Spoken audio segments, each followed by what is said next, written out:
বললেই হলো নাকি? এই আমার বগল দাবা করা ছিল, আর এই তার হদিশ পাওয়া যাচ্ছে না। একটা আধ হাত লম্বা শক্ত কাঠের বাক্স গা একেবারে কর্পূরের মতো উড়ে গেল। এ কি মগের মরলক! যেটাকে বর্মি বাক্স বলে সযত্নে গাড়ি থেকে নামিয়েছিলেন, সেটা আসলে পানির ডিবে। বর্মি বাক্স পাওয়া যাচ্ছে না। হায় হায় হায়! নিমাই খুড়ো আমাকে দেখে খুশি হয়ে ওই বাক্স ভরে কত হিরে মতি দিয়েছিল, আর আর সে তোরা কোথায় হারিয়ে ফেললি? ফিরে এলাম পরের পর্ব নিয়ে। আজকের পর্বটি শুরু করার আগে আগের পর্বটি একটু ছোট্ট করে বলে দিই।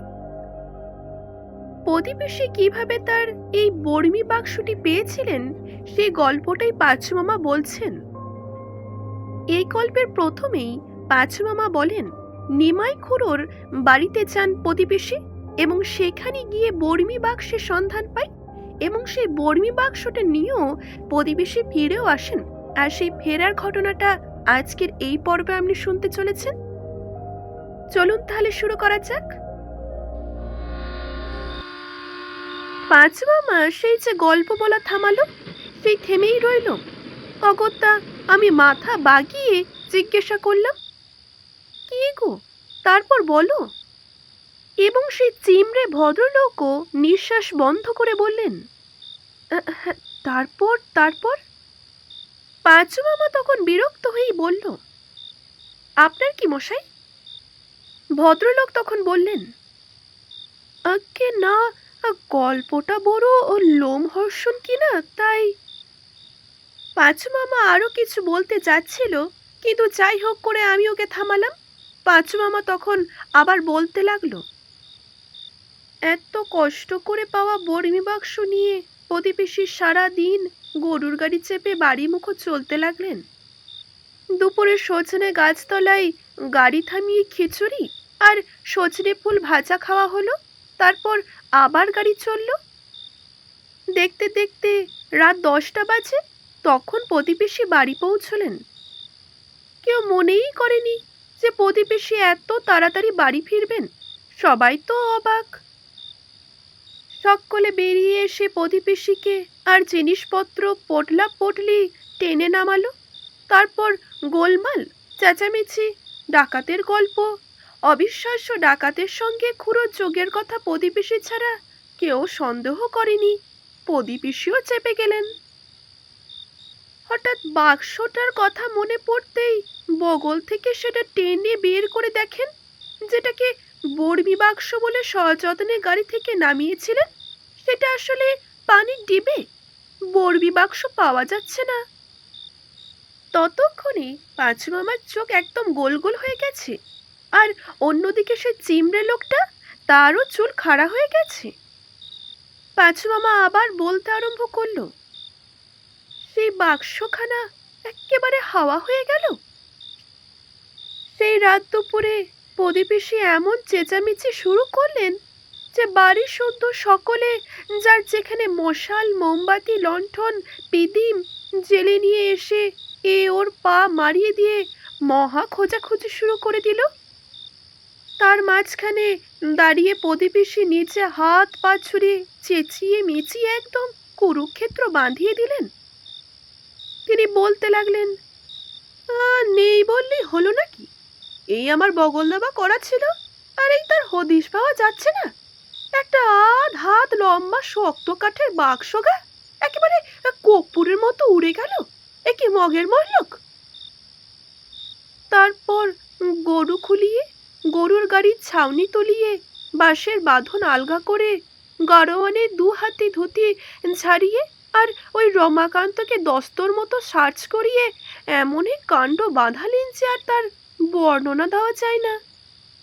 শেষে যখন প্রতিবেশী সেই গরুর দুটো লেজের খাঁচে খুঁজতে গেলেন, তখন গরু দুটো আর ধৈর্য ধরে না থাকতে পেরে প্রতিবেশীর হাঁটুতে এই অ্যাশা গুতিয়ে যা দিল, প্রতিবেশী তখনই বাবা গো মাগো বলে বসে পড়লেন। কিন্তু বসে পড়লে কি হবে, বলেইছি সিংহের মতো তেজ ছিল ওনার। বসে বসে সারা রাত বাড়ির শুদ্ধ সবাইকে জাগিয়ে রাখলেন, কিন্তু সে বাক্সখানার পাওয়াই গেল না। শেষ শেষমেশ প্রতিবেশী কেঁদে কেটে সবকিছু ফাঁসি করে ফেললেন। তিনি বলতে আরম্ভ করলেন, হায় হায় হায়, নিমাই খুড়ো আমাকে দেখে খুশি হয়ে ওই বাক্স ভরে কত হিরে মতি দিয়েছিল, আর আর সে তোরা কোথায় হারিয়ে ফেললি? তাই শুনে যারা খুঁজে খুঁজে হয়রান হয়ে গিয়েছিল, আবার তারা উঠে খুঁজতে আরম্ভ করলো। শুনেছি 3 দিন 3 রাত ধরে মামা বাড়ির শুধু কেউ খাওয়া দাওয়াও করেনি, এমনকি ঘুমোয়নি, বাগান পর্যন্ত চষে ফেলেছিল। পাঁচু মামা আবার থামলো। তার থামা দেখে আমি আর সেই চিমড়ে ভদ্রলোক আবার বললাম, তারপর তারপর বলো। পাঁচু মামা বলল, তারপর আর কি হবে, 1 সপ্তাহ সবকিছুই উল্টো পাল্টা হলো। খাওয়া নেই, দাওয়া নেই, শোয়া নেই, কারুর মুখে কথাটি নেই। সারাদিন ওই সব কিছু তোলপাড় করেই ফেলছে ওরা। কোনোভাবে প্রতিবেশীর বর্মি বাক্স খুঁজেই পাওয়া গেল না। শেষমেশ এমন হলো যে সকলে বলতে লাগলো এই প্রতিবেশীর বর্মি বাক্স টাক্স কিছু নয়, সব কিছুই নাকি ওনার কল্পনা। কিন্তু রমাকান্ত কেবলই বলছিল যে নিমাই খুড়োর বাড়ি থেকে প্রতিবেশী খালি হাতে ফেরেনি, এসা বড় একটা বাক্স নিয়েই তিনি ফিরেছেন, তিনি দেখেছেন। বাক্সের শোকে প্রতিবেশী একদম আধখানাই হয়ে গেলেন। আর হবেনি বা কেন? অত হিরে মতি লোকে জীবনে চোখেই দেখে না, আর কল্পনা তো দূরের কথা। আর সেই হিরে মতি নিয়ে তিনি ফিরছিলেন, তা কোলছাড়া হয়ে গেল। শোকটা একটু কাটতেই প্রতিবেশী আবার সেই রমাকান্তকে নিয়ে নিমাই খুড়োর খোঁজে গিয়েছিল, যদি কিছু পাওয়া যায়। গিয়ে দেখেন 32 বিঘা শালবনের মাঝখানে নিমাই খুড়োর আড্ডা ভেঙে গেছে। সেখানে জনমানুষের সাড়া নেই, বুনো বেড়াল আর হুতুম পেঁচার আস্তানা। তারপর কত বছর কেটে গেল, বাক্সের কথা কেউ ভুলে গেল, কেউ আবছায়া মনে রাখলো। একমাত্র প্রতিবেশী মাঝে মাঝে বাক্সের কথা তুলতেন। আরো বহু বছর বাদে প্রতিবেশী স্বর্গে গেলেন। যাবার আগে হঠাৎই ফিক করে হেসে বললেন, এই রে, বাক্সটা কি করেছিলাম এই দিন পরে মনে পড়ছে, বলেই চোখ বুঝলেন।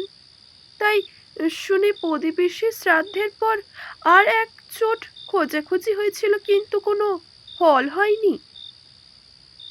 পাঁচু মামা আবার থামলো, আর তখনই চিমড়ে ভদ্রলোক আবার বলে উঠল, তারপর? তা শুনে পাঁচু মামা বিরক্ত হয়ে আবার বলল, তারপর সেই বাক্স আমি বের করব, কিন্তু আপনার তাতে কি মশাই?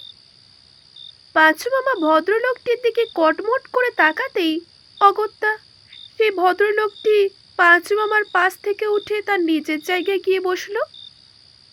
ইতিমধ্যে অনেকটা রাতও হয়ে গেছে। আমি আশা করে বসেই আছি পাঁচু মামা হয়তো আরো কিছু বলবে, কিন্তু পাঁচু মামা দেখলাম চটিটি খুলে ঘুমোবার জোগাড় করছে। কিন্তু আমার কেমন জানি অস্বস্তি বোধ হলো। হঠাৎই ওই দিক থেকে চিমড়ে ভদ্রলোক আর থাকতে না পেরে তিনি বললেন, আচ্ছা, 100 বছর ধরে যা এত খোঁজাখুঁজি সত্ত্বেও পাওয়া যায়নি, তাকে যে আবিষ্কার করবেন, তা তার কোনো পায়ের ছাপ বা আঙুলের ছাপ জাতীয় কিছু চিহ্ন পেয়েছেন? পাঁচু মামা তখন বলল, না ঠিক পাইনি, তবে পেতে আর কতক্ষণ? প্রতিবেশীর শেষ কথাই তো মনেই হয় যে সামনেই কোথাও আছে, চোখ ব্যবহার করলেই পাওয়া যাবে। সবাই শুয়ে পড়ল, আর আমি একা জেগে অন্ধকার ঝোপের মধ্যে সেই হাজার হাজার জোনাকি পোকার ঝিকিমিকি দেখতে লাগলাম। আস্তে আস্তে আমার মনে হলো খালি ওই বর্মি বাক্স, ইয়া বড় সাইজের, লালচে রঙের ওপর কালো দিয়ে আঁকা বিকট হিংস্র এক মাছ প্যাটার্নের ড্রাগন, তার চোখ দিয়ে আগুনের হুলকা বেরোচ্ছে, নাক দিয়ে ধোঁয়া বেরোচ্ছে। আরও দেখতে পেলাম সেই বাক্সের ভেতরে পাঁচু মামা যেমন বলেছিল, ইয়া বড় বড় পায়রা ডিমের মতন মোরগের ডিমের মতন, হাঁসের ডিমের মতন, কত রকমের ঝলকানি। এমন সময় হঠাৎই খচ করে ট্রেনটা থেমে গেল। চোখের সামনে থেকে আমার বর্মি বাক্স উধাও। মামাপাড়া স্টেশনে পৌঁছলাম তখন গভীর রাত। প্ল্যাটফর্মে জনমানুষও নেই। দূরে ছোট্ট স্টেশন বাড়ির কাঠের দরজার কাছে স্টেশন মাস্টার একটা কালো শের লাগানো লণ্ঠন নিয়ে হাই তুলছেন। একটা গাড়ি নেই, ঘোড়াও নেই সেখানে। গরুর গাড়ি তো দূরে থাক, একটা বেড়াল পর্যন্ত নেই। আমি পাঁচু মামার দিকে তাকালাম। পাঁচু মামাও ফ্যাকাশে মুখে আমার দিকে তাকিয়ে রইল। আমি তখন আর সহ্য করতে না পেরে বললুম, কি গো, তোমরা যে প্রায় বলো আমরা এখানকার নাকি জমিদার, এরা তোমাদের প্রভু ভক্ত প্রজা, এ কি তার নমুনা? আমি তো ভেবেছিলাম আলো জ্বলবে, বাদ্যি বাজবে, মালা চন্দনের সকলে আসবে তোমার জন্য, তারপর আমরা সেই চতুর্দোলায় চেপে মামার বাড়ি যাব। তখনই পাঁচ মামা এক ধমকে আমাকে চুপ করিয়ে দিল।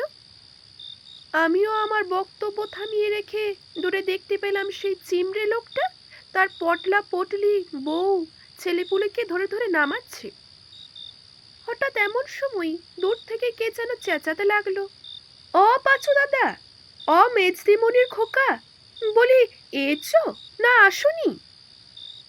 সঙ্গে সঙ্গে পাঁচু মামার যেন ধরে প্রাণটে এলো।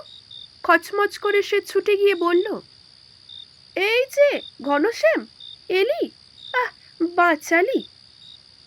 ঘনশ্যাম তখন বিরক্ত হয়ে বলল, আরে দূর দূর, এইদিকে ওই বড় গরুখানা আসন সিঁড়ি হয়ে বসে পড়েছে, কিছুতেই উঠে বসে না, খালি বসে বসে ঘাসছে ভাই। পাঁচু মামা তখন বলল, কি বলিস রে ঘনশ্যাম, তবে কি হবে? হবে আর কি, চলো দেখবক্ষণ। আমরা সেই ঘুটঘুটে অন্ধকারে কাঁকর বেছানো প্ল্যাটফর্ম ছাড়িয়ে গেটের মধ্যে দিয়ে ওইদিকে ধুলো মাখা রাস্তায় এসে পড়লাম। সেখানে দেখে রাস্তার ধারে একটা গরুর গাড়ি আর একটা গরু পা গুটিয়ে মাটিতে বসে বসে দিব্যি ঘুমোচ্ছে। সত্যই সেই গরু কিছুতেই উঠল না। শেষমেশ পাঁচু আমার হাত থেকে সব জিনিসপত্র নিয়ে ঘনশ্যাম নিজেই গরুটার বদলে গাড়ি টানতে লাগলো। স্টেশন ছাড়িয়ে ডান হাতেই পুরনো গোরস্থান, সেখানটাতে আবার মস্ত মস্ত বুলো বুলো পাতাওয়ালা উইলো গাছ জমাট অন্ধকার করে রেখেছে। অনেক রাতে মামা বাড়ি পৌঁছলাম। মনে পড়ল প্রদীপিসু এমনই রাত দুপুরে রমাকান্তকে নিয়ে নিমাই খুড়োর বাড়ি এসে ফিরেছিলেন। সত্যই বর্মি বাক্সটা গেল কোথায়? পাঁচু মামাকে জিজ্ঞাসা করলাম, আচ্ছা পাঁচু মামা, হাত থেকে পড়ে উড়ে যায়নি তো?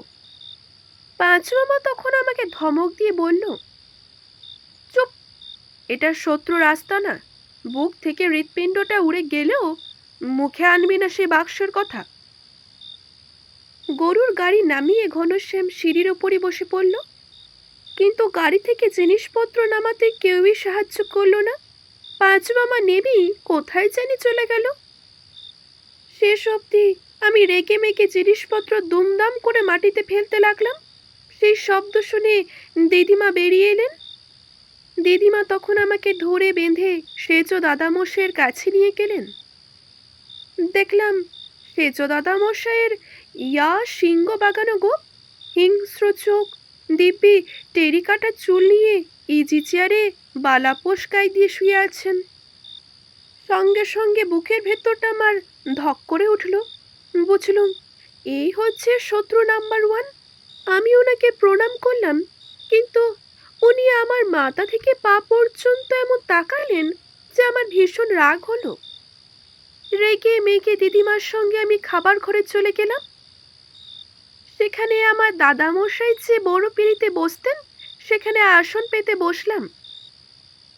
গরম গরম লুচি, বেগুন ভাজা, ছোলার ডাল, ফুলকপির ডালনা, চালতার অম্বল, রসগোল্লার পায়েস, এক নিঃশেষে সমস্ত রাশি রাশি পরিমাণে খেয়ে ফেললাম। খাওয়া দাওয়া শেষ করেই হঠাৎই আমার পাঁচ মামার দিকে চোখ পড়ল।